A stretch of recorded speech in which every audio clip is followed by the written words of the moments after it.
Mummy जी, आप सुबह सुबह कहाँ चली गई थी? मैं कब से नाश्ते के लिए आपका इंतजार कर रही हूँ।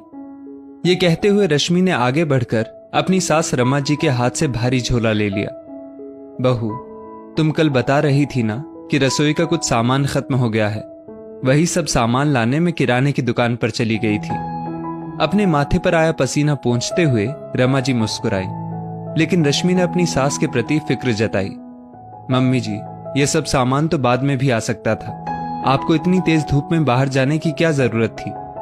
अपने प्रति बहू की फिक्र देख मन ही मन संतुष्ट होती रमा जी ने ये कहते हुए रश्मि के सवाल को टाल दिया कि बहू, ये सब सामान भीतर रखकर बाहर खड़े रिक्शा वाले को उसका किराया दे दो।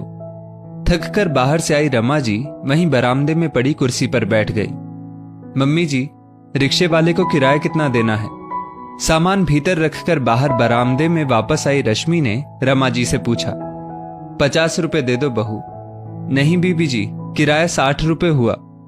वहीं दरवाजे पर खड़े रिक्शे की सीट पर बैठा रिक्शा चालक बीच में ही बोल पड़ा। 60 क्यों? हर बार तो 50 रुपए ही देती हूं। रमा जी को हैरानी हुई, लेकिन रिक्शे की सीट छोड़ नीचे उतरता रिक्शा चालक उन्हें बताने लगा। बीबी जी, आज धूप बहुत तेज है और आपने तो देखा ही, कोई भी रिक्शा वाला इधर आने को तैयार नहीं था। इधर से वापस जाते वक्त कोई सवारी भी तो नहीं मिलती है ना। ये कहते हुए रिक्शा चालक अपने कंधे पर से गमछा उतारकर अपने माथे से बहकर कानों तक आ पहुंचे पसीने को पोंछते हुए अचानक वहीं जमीन पर बैठ गया। अरे क्या हुआ? वो थोड़ा चक्कर सा आ गया बीबी जी। उस रिक्शा चालक की हालत देख रमा जी ने अपनी बहू को आवाज लगाई। बहू, जरा जल्दी से पानी ले आओ। अपनी सास की एक आवाज पर रश्मि ने वहीं मेज पर रखी बोतल का ढक्कन खोलकर जमीन पर बैठे उस रिक्शा चालक की ओर बढ़ा दिया। रश्मि के हाथ से पानी की बोतल ले वो रिक्शा चालक गर्दन ऊपर कर अपने सूखते गले को बोतल के पानी से तर करने लगा। पानी से ही पेट भर लोगे क्या? सुबह घर से कुछ नाश्ता वाश्ता करके निकले थे या नहीं? रमा जी ने उस रिक्शा चालक को टोक दिया। रिक्शा चालक भी अचानक झूठ ना बोल सका। नहीं बीबी जी, सुबह थोड़ी जल्दबाजी में था, इसलिए सवारी के चक्कर में रिक्शा लेकर निकल गया था। नाश्ता करने का मौका ही नहीं मिला। रिक्शा चालक ने अपनी आंखें चुराते हुए मजबूरी को दरकिनार करते हुए सफाई दी तो रमा जी ने अपनी बहू की ओर देखा। बहू, तुमने मेरे लिए जो नाश्ता बनाकर रखा है वो इसे खाने के लिए दे दो।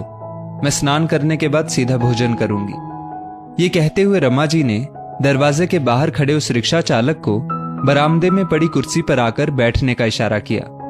इधर रसोई की ओर जाती रश्मि सोच रही थी कि अभी अभी तो मम्मी जी किराए के 10 रुपए अधिक मांगने पर उसे देने से इनकार कर रही थी और अब नाश्ता कराने को कह रही हैं। ऐसा क्यों?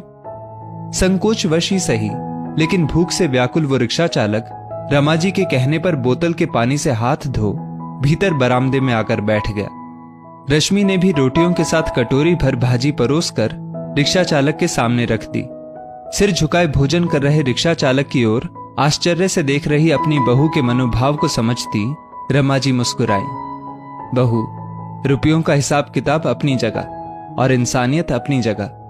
तुम देख लेना, किराया तो मैं इसे 50 रुपए ही दूंगी। रमा जी की बातों का मर्म समझती रश्मि के दिल में अपनी सास के प्रति सम्मान दोगुना हो गया और साथ ही भोजन कर तृप्त हो रहा वो रिक्शा चालक भी रमा जी की बात सुनकर सहमति में सिर हिलाता मुस्कुराए बिना ना रह सका। दोस्तों, इस स्टोरी को लेकर आपकी क्या राय है? नीचे कमेंट करके जरूर बताइएगा। धन्यवाद।